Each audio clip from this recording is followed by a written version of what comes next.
Okay. Can I ask you guys one last question about this whole thing before we Okay. get to the shows part? Okay. What's your most disappointing movie? Movie that disappointed you the most in 2022? Disappointed you the most. I'm looking at what's at the bottom of my list right now. Mm-hmm. But some things you know are bad. Which one did you go in thinking this is going to be great and just totally disappointed? Great or at least good. I'm gonna go with. I have two. Okay. I have Bones and All. Okay. I was excited after Some I saw people the love that trailer. movie. Some people have it as their number one, I know. and that's what got me excited. And then I watched it, and I was like, "What the hell is this? What in the world?" And then my worst movie I seen all year is Orphan First Kill. That was probably my most disappointing movie of the year because I love the first Orphan. And you know what's worse than being bad?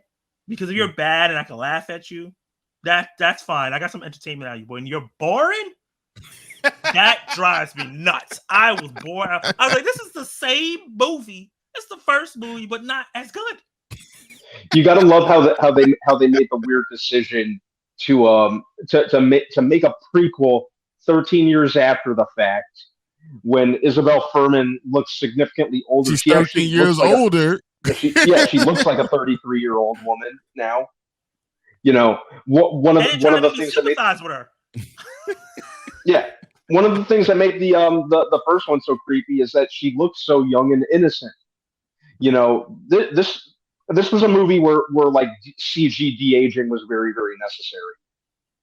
Yes, I agree. You know, I have one more. Tar. That's another one. You didn't like Tar? Well, actually, I did know that because I saw your review. That's another one that was hyped up by the what's the cinephiles and everything. Everyone's saying this is instant Oscar, instant everything. Best picture, best. Well, actually, I do agree that she probably should get nominated for best lead actress. Mm-hmm. But the movie around her, oh God, what a snooze! Jesus, I was like, this is boring as I don't know. Like, oh my God. The only reason it's not that next to Orphan First Kill is because Cate Blanchett's performance. Yeah. Okay. And some of the themes and stuff that was interwoven that piqued my interest. That's the thing. I watched it and said, ooh, and then they took it away from me and started talking about classical music again. And I was like, no! Classical music's not bad. Come on. Knox Ashford said they really kept the actress for Orphan. Had me dying of laughter. Yes, they did. Same one. Yeah, like, come on.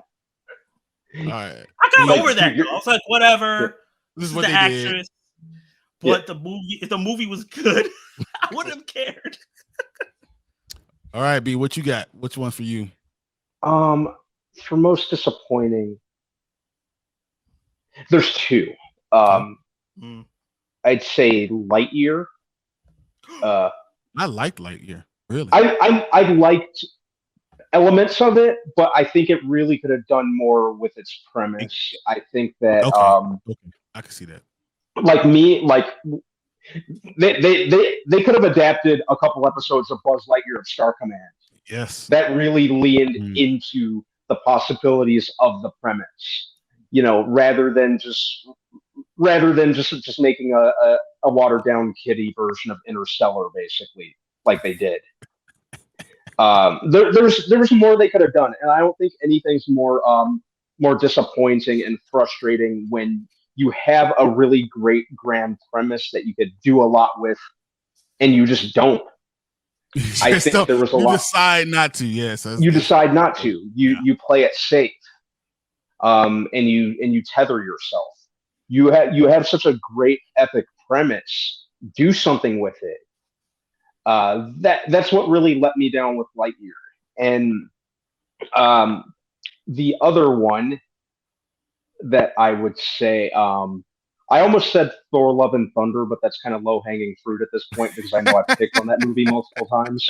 I'm gonna deviate from that and say the other disappointment. You're gonna say Black Adam? I know you're gonna say Black Adam. I am sorry. I can't let this one off the hook. I know I pick on this one too. I knew he was saying it.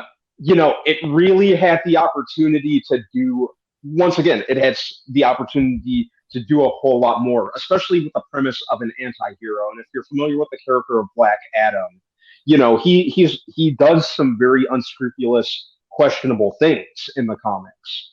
And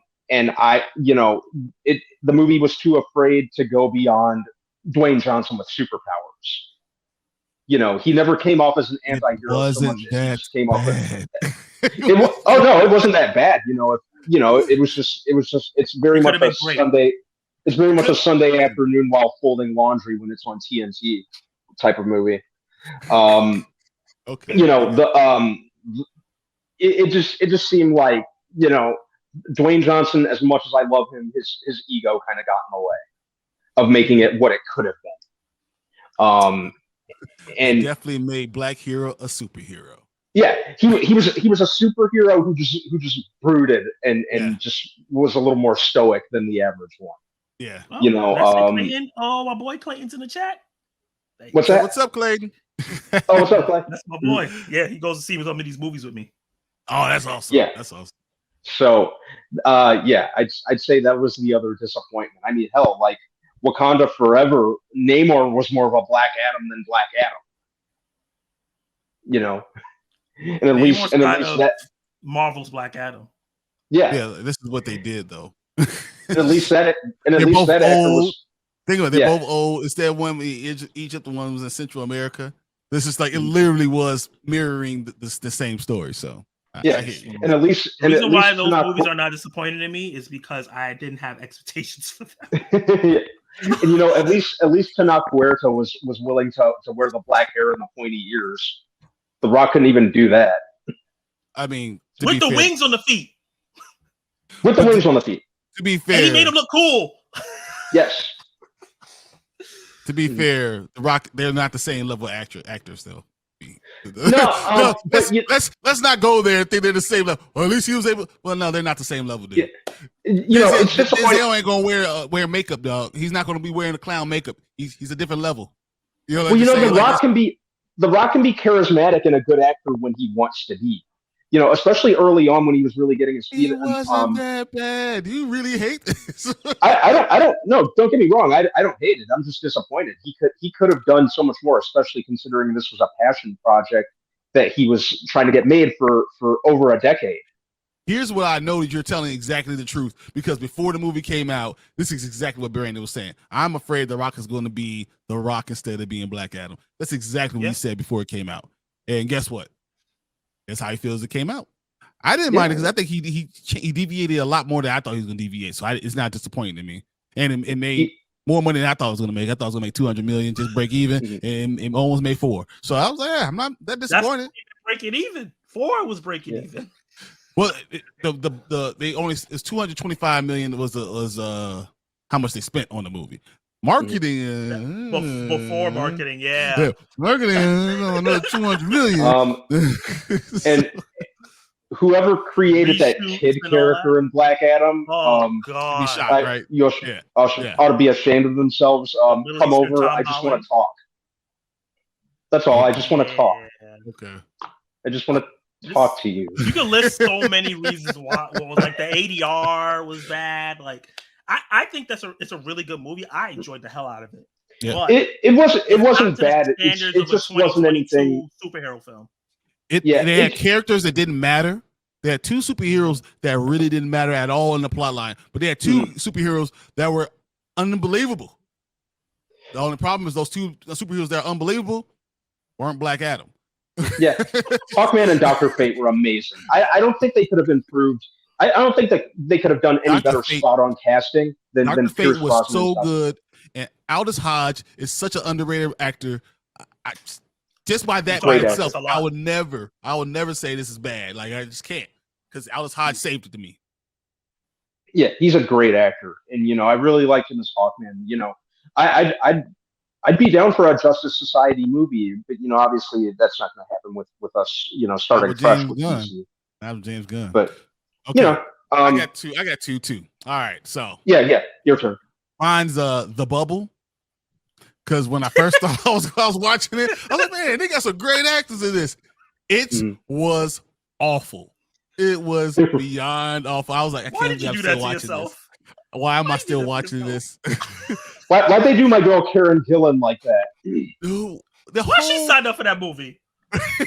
Yeah, really. Angel No, Pascal. Well, I mean, yeah, they had maybe she. Yeah, amazing actors. yeah. I'm just gonna assume maybe she had some rent that was due. You owe somebody something. That's what it is. Yeah, because the only other movie she was in this year was Duel, which was good, but it was small. Yeah, it was very small. Yeah, she probably got paid more off a Bubble.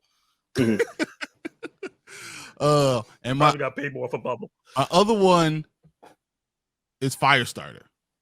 I thought Nice. that movie was straight trash. People were saying that Did it's you one of finish their that? favorite movies. No, I literally turned this shit off because I was like, "What the fuck is going on?" As I'm you sorry should. for cursing this much, but I was like, "What the fuck?" Honestly, I was mad at my TV. It reminded me when I first saw The Village. You know, when I was watching M. Night Shyamalan, I was watching The Village. I was like, "What the hell is wrong with this movie?" And then they walked down there in just like right down the street from some society. I threw a TV, I threw a chair at the TV. It's like, man, what the hell is wrong with you, M. Night Shyamalan? That's how I felt while I was watching it. I was like, really, guys, this is so stupid. So yeah, they should really kind of like not do not adapt Stephen King novels anymore, like, with the exception of like It Chapter 1 was decent, but they need to. Dr. Sleep was good. They need. Dr. Sleep was good. Dr. Sleep was good. Yeah, they're just so hit or miss with Stephen King adaptations, and it's hard to pull off. I think that's what it is. It's very hard. Yeah, they're about to do this. Well, this remake of Salem's Lot is coming out in a couple months. I don't really have any hopes for that. I don't know. They just can't do it. More often than not, unfortunately. I gotcha. Yeah. And before we go, Morbius was the worst movie of the year. But I also knew that I went in knowing that's going to be the worst movie I've ever seen. So I was like, thank you for lowering the bar. Like superhero movie, worst superhero movie I've ever seen. Thanks for lowering the bar that low. Thank you. Good job, Sony. And like I don't get why they're doing this with the Spider-Man villains. It's just it's such a dumb, like barely even half-baked idea. You know what it is? The Sinister Six and Spider-Geddon and all those things are all they're trying to get done. So yeah, but they need somebody to. It is what it is. Be charged and plan it properly. Exactly.